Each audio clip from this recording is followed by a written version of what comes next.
Hi, class. So today is Thursday, October 8th, and we have been talking about physical and chemical changes. Just recording this lesson in advance for in case you want to go back to it and look at it, especially for your homework tonight.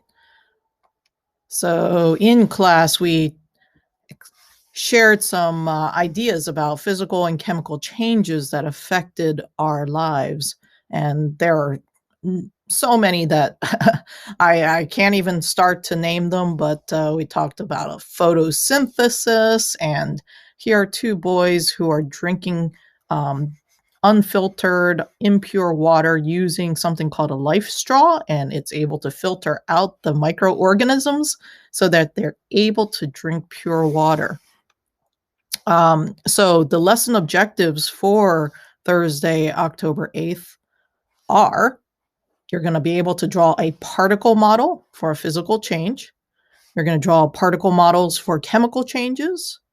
You'll be able to write symbolic representations for physical changes involving only elements. We're not ready to do the symbolic representations for compounds yet because we don't know how to write those formulas yet, but we will very soon. And then explain how physical and chemical changes affect your life. So in terms of the lesson, highly recommend, in fact, I don't just recommend, you should draw these examples in your notebook because they will give you examples that you can use for your assessment and it will help you remember what you did. Okay, what we did together. So we want to represent a physical change using particle models, particle diagrams now. So this first example is solid iron changing to molten iron.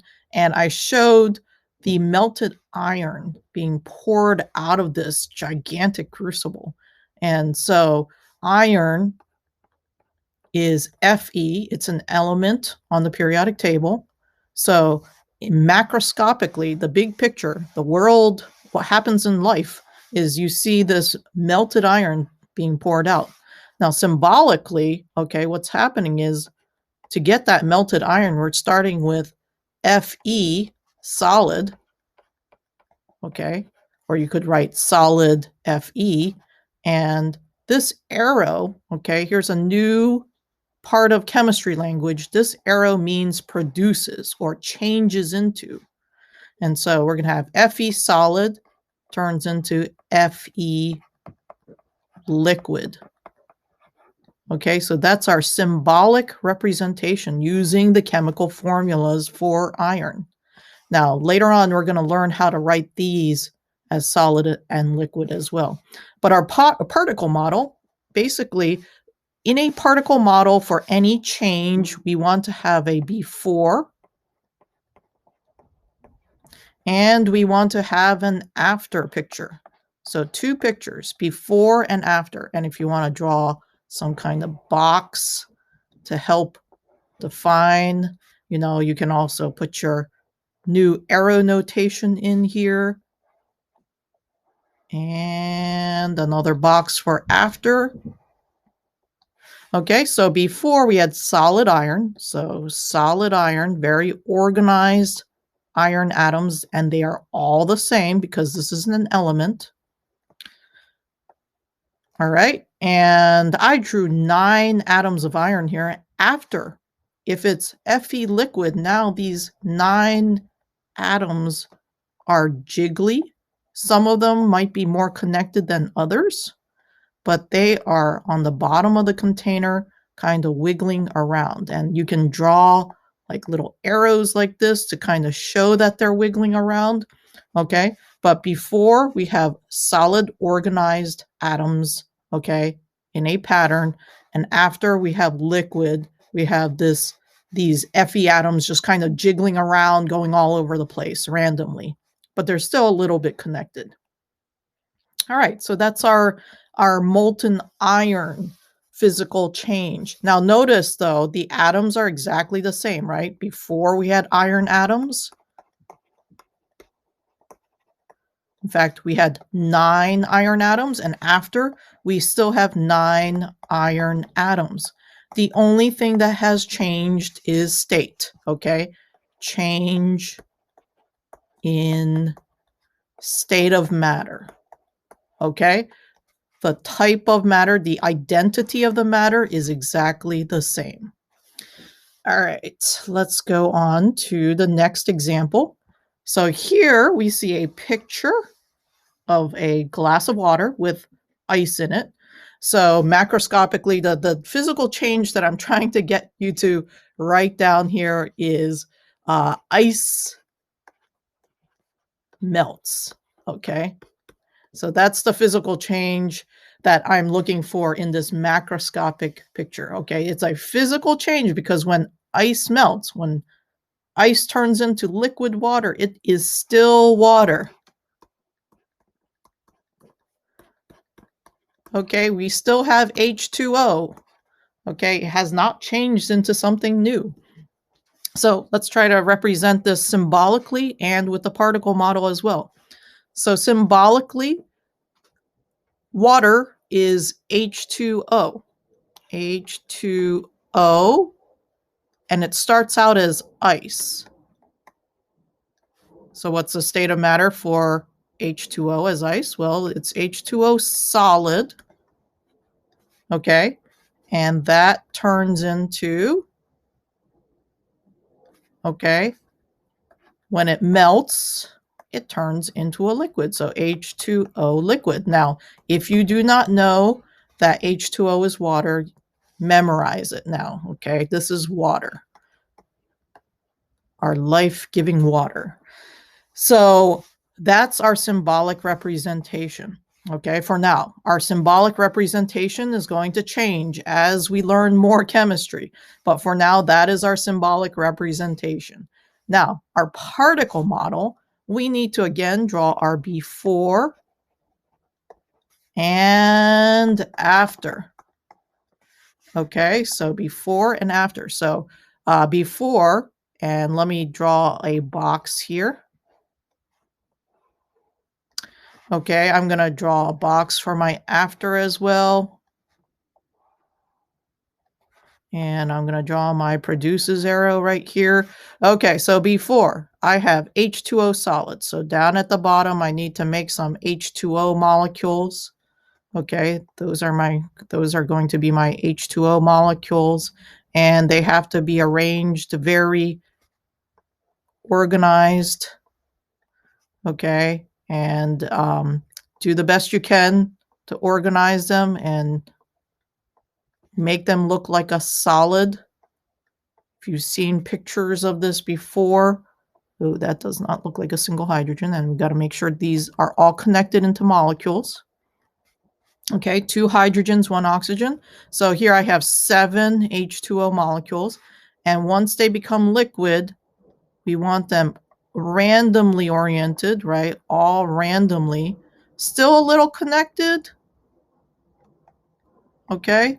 But they should be jiggling all over the place as a liquid. And I'm going to still have 7, right? I still have 7 waters. My type of matter has not changed. Water is still a compound because we have 2 different elements combined into a molecule.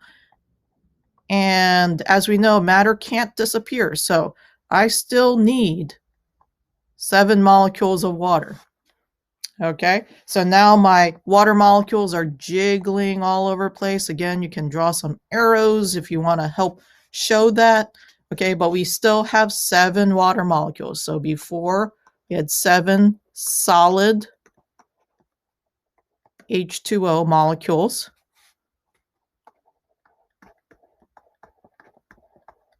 Okay, that's a 7. And after we have 7 liquid H2O molecules. And when you're drawing particle diagrams, you can't just draw one molecule, okay? If you draw one molecule, that's not really showing a substance. Substances don't contain just one molecule. You need to be able to show numerous molecules, okay? So that you can show that the actual change in the state here, so we can see a difference. All right, our next example. Another physical change. Now, I don't know if you guys know about this great stuff. Hopefully you've seen it in your life, but it's called dry ice. And dry ice is CO2. It's carbon dioxide. So you can compress carbon dioxide in the air and turn it into a solid, into dry ice. It will undergo sublimation at room temperature. It will not melt first. That's kind of a neat thing about dry ice. Do you know what sublimation is? Maybe you've heard of it, but sublimation is when we go from a solid to a gas. Okay, so it's a very cool phenomena that dry ice undergoes, and it's well, just have to get some for you guys at some point and show it to you. So symbolically, dry ice, we're starting with a solid. Okay, so we have CO2, and I will give you the chemical formulas for compounds right now because you do not know how to write the formulas for compounds. We have not learned that yet. So we have CO2 solid. It is going to change into a gas. Okay, if you've seen like smoke machines, or if you do theater, people use dry ice to make a fog. All right, so there's our symbolic representation. So now our particle model, just like before in our other examples, we need before and after. Okay, when we have a change, we change from one thing to another. So here's my before box. Here's my after box. Okay, so CO2, I'm going to draw my carbon as a filled in circle. Okay, and it's a solid, so I'm going to organize it down here. I'm going to pack these together. I probably should have packed them together a little bit more. Let me put one right here. Okay, so I have my solid CO2, my CO2 solid down here. And then when it turns into a gas, and here I have 4 CO2, so 4 CO2. So over here, I want 4 CO2 again. Okay, except it's now a gas. So it's floating around and it has spread out and taken up the whole container. Okay, I hope you can see how we're putting all of the ideas that we had, like we've gone over this whole week, and we're kind of putting them all together into these particle models for physical changes and chemical changes. All of the stuff that we've learned about, CO2 and states of matter and elements and compounds, right? This is a compound. Here again, we are changing the state of matter, but the type of matter is not changing. The type, you start with a compound, you end up with the same compound. You start with 4 molecules of CO2, you end up with 4 molecules of CO2. All right, that's a physical change. Okay, so now we've done 3 physical changes. We are now going to go to chemical changes. So remember, chemical changes are going to take the original thing, the before, and change them into new chemicals, okay? New chemical substances, new identities. And I'll remind you, I'm going to give you the symbolic representation with formulas for compounds. But I do expect you to know these elements, okay? You know the elements. You're going to use the periodic table knowledge that you got, okay? So you're going to use that, but I will give you the symbolic representation for compounds. Okay, so symbolically, here's our description, and let's write out a symbolic representation based on this description of carbon burned with oxygen to produce carbon dioxide. So carbon from the periodic table we know is C. And from the periodic table, we can see that it is a solid. So carbon solid is burned with oxygen. So when you see the with, that means plus, okay? Oxygen. We know that oxygen is a gas and it's an element, okay? But it's one of our diatomic elements. So O2, gas, okay? To produce, what's the produce mean? Well, that's my arrow. That's my new arrow notation. I guess the with, the plus for the with is also kind of new. Okay, and we're going to produce CO2. And anybody know what this is? I should have told you, carbon dioxide gas. CO2 gas.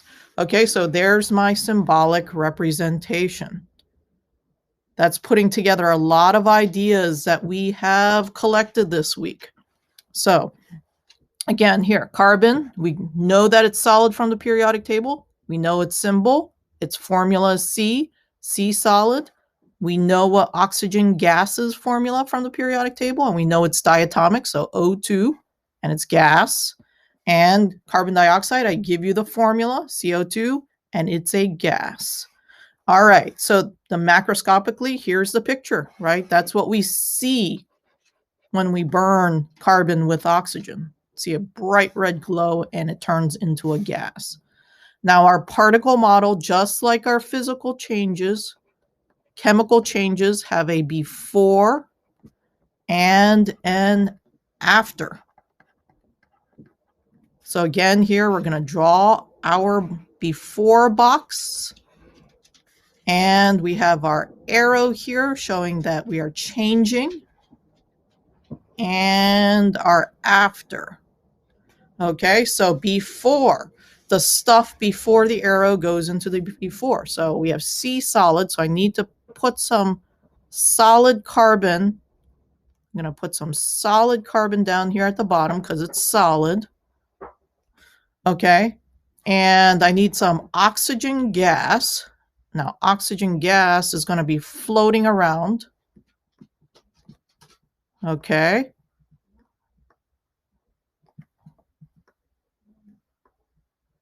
And I'm going to put a note here.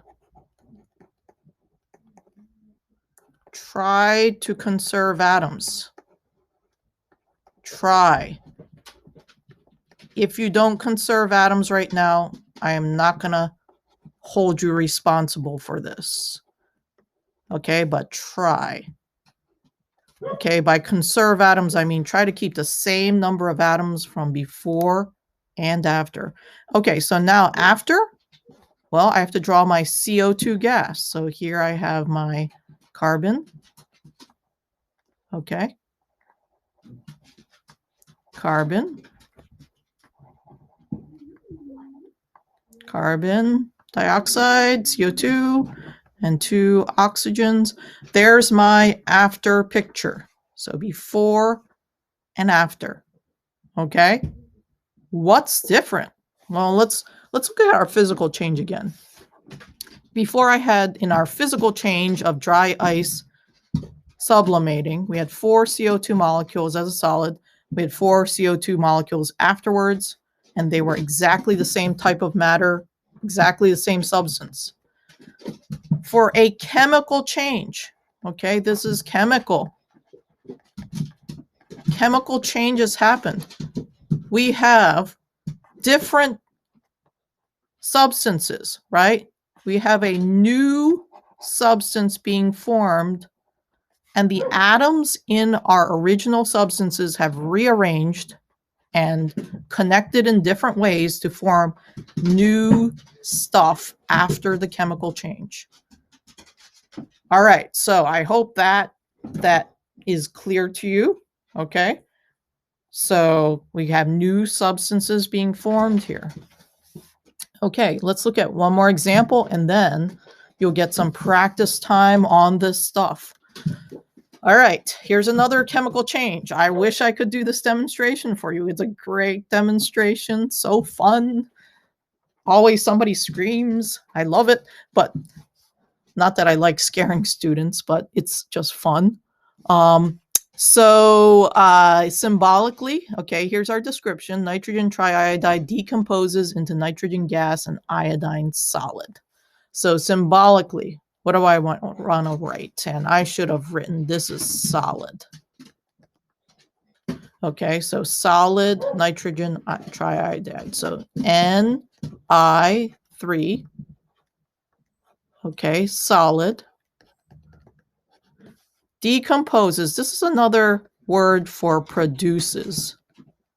Right now, I'll try to either give you the symbolic or use that word, but I am trying to introduce different kind of terminology at the same time to just get you warmed up for the next units. Decomposes into nitrogen gas, N2, don't forget, it's diatomic. It's a diatomic element, plus iodine solid. And again, iodine is diatomic. Okay, there's our symbolic representation. Like I said, it is not complete. Okay, it is going to, this symbolic representation is going to change over time. Next unit, next 2 units will be changing what we see here. Okay, so macroscopically, this is what it looks like. And, you know, in class, I'll actually show you this video, a very short segment of it. So, yeah, take a look at your slides and play this video in your slides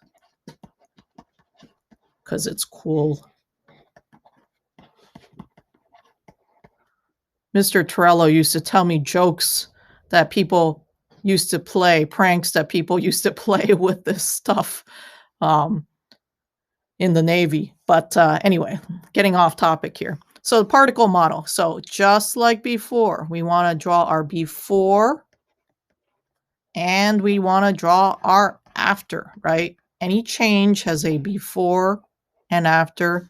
We need our 2 boxes. We need a before and we need an after. Okay, so before I have my Ni3 solid. So I want to draw my solid down here. And if you guys want to use different colors, feel free. I'm just using plain old black and white for now because just to make it simple. Okay, so here's my nitrogen triiodide solid. It's together. I didn't draw it great. It should be organized, okay? And I am going to, over here now, I'm going to draw my after picture, okay?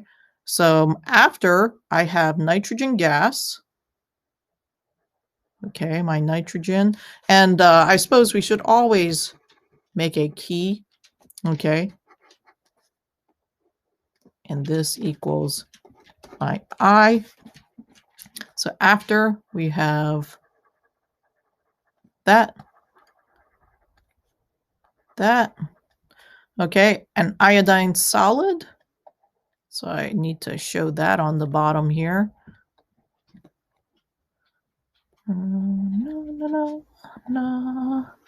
Okay, so I'm going to try to conserve my matter here. So there we go. We've got afterwards, before we had this, afterwards, clear change, right? New substances. The original substances have rearranged their atoms and turned into new substances. Okay? Atoms rearrange.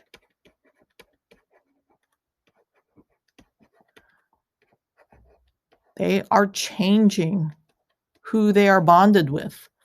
And now we have new substances, right? This type of matter did not stay the same as over here. We have new substances formed here. We have 2 elements now. This is a mixture of 2 elements. So mixture of 2 elements. And over here we have a compound. So our type of matter has changed, okay? Our matter has actually changed, okay? Remember, we can go back here, okay? Look at these. We have a mixture of two elements. Now we have a compound, okay? Our matter has changed chemically. Our matter has changed chemically. Okay, so in a chemical change, we have changes in the matter, the identity of the matter, the substances. Here's a physical change. Okay, the matter remains the same. Okay, the molecules here are the same as the molecules here. Okay, so I hope that helps you think about representing physical and chemical changes. And like I said, we're putting everything together into our brain now with all of the things that we've learned this week. So this is kind of an important lesson to put everything together. Take good notes, okay, because this will help you as you're doing your homework tonight, and you're going to work on your end of the week assessment tomorrow. Okay, that's all for now. I hope you found this helpful.